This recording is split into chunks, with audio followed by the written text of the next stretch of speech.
संताली भाषा को ओलची की लिपि को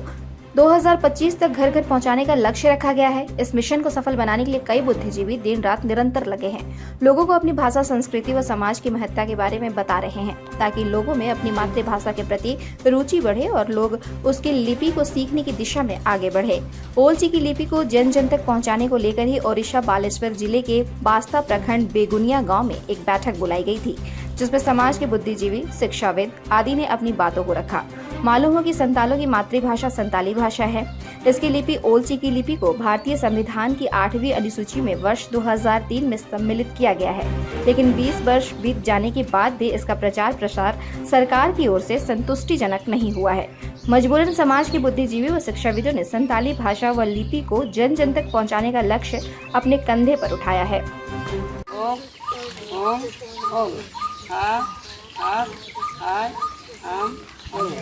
te yorobonai o oto o ono olo ona olo te boya de bono ola ona olo te boya de bono ola ote yoro jotol bhai jotol ote yorobonai o oto o ono ola ona olo te boya de bono ola ona olo te boya de bono ola ate ayu bonai aka am abona olo boya de bono ola उनको जोहार गे अबिना उपरुम ले इन बालेश्वर इया नितुम दक्षिण मुर्मू और बालेश्वर जिले बलियापाड़ block degree पे चांगा सुलिन पार्षद और माचेद गंके नोडे तो उकारी बिन हेज काना नुना गान होर को डिगान को नेलो कान दो तई नोडे अब बस्ता ब्लॉक कुड़िया पंचायत बेगुनिया अतु ते नोडे लिन सेटरा काना जो नोडे ओने जस ओलचिकी बागे साय बागे मणे आदो तई नो अतु जेहु ओना नाले सेटल लेन ताय नोडे आगो अतु टोला ओना ओलचिकी माने छारा पासना लगी तो जेमन अब गुरु गंके पंडित रघुनाथ मुर्मू मणे मणे गेल आरे गेसाय बागे मणे रे अबिना उपरुम इना दक्षिण मुर्मू और बालेश्वर जिले बलियापाड़ ब्लॉक डिग्री पे ही सांगा सम्मिलित पार्षद और माचेद हो नोडे तो उकारे और चेक चिके बिन हेज नोडे तो ना अब बस्ता ब्लॉक कुड़िया पंचायत बेगुनिया अतु नोडे जस ओलचिकी बागे साय बागे दुपुक नोडेना हुई लेना आदो गुरु गंके पंडित रघुनाथ गेल आरे गेसाय बागे मणे साल रे ओलचिकी ओडक लेआ आदो हजू कन ना अब बागे साय बागे मणे और साय शर्मा ना पुरावा ओना लगित ते चेक लगाते माने सनाम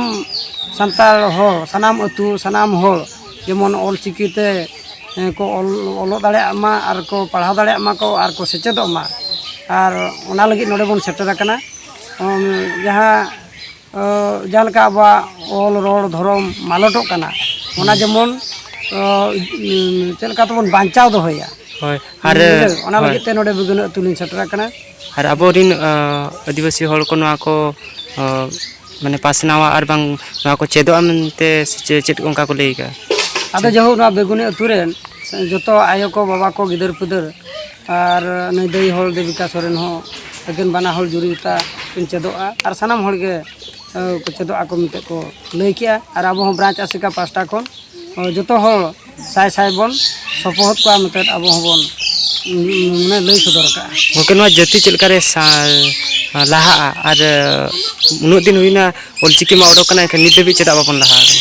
जति लाहा ना दो अब सनाम होल सेचेद हुया बना सपोहत कमी हुया बना और जुमिद मिटेना कथा रे मेना सावता सपोहत के सावता दो दु दोहया अब भितर बन गड़ो गपड़ो सपोहत और सिकनत ओना तेगे अब मालटकान जति धर्म दो बन वारकाब दाड़े मासे आयो बिना उपरुम रेगे अलिंग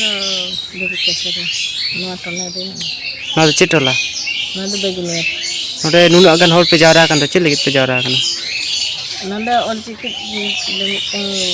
ले जारा कोलम नोडे दो ओको किन हेज एकाना नोडे उनकी डिग्री पेरेंट देखने को चेट को बुझे बड़ा पे बुझे तो नौका ऑलचिकी जे बन मारांगा आदि तो बन मारांग हो चुका और नौका चेल काते मिटन अब रंगनाथ पंडिता मिटन नितुम बन दोहया चेल काते पन सारा किया ओना अबिन दरा नितो चेट पद रे मेना बिना बिना नितो जिला परिषद पद रे मेना होय आदिवासी को लगी नोआ टोला रे कि नोआ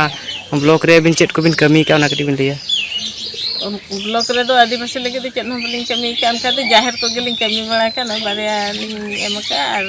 आदिवासी रे लाइट को लिंग करा काट को ओनमा दिक्कत के चला का पर्सनल आदिवासी युतु ते तो उनका तो ना बलिंग करा आदिवासी लगी चेट को बिन कमिया में ते आस बिन दो होगा आसमा अधिकान के मेना का तो कमी लगे सुजोग होनी चाहे गया सुजोग जे बलिंग एम का तो बलिंग करा का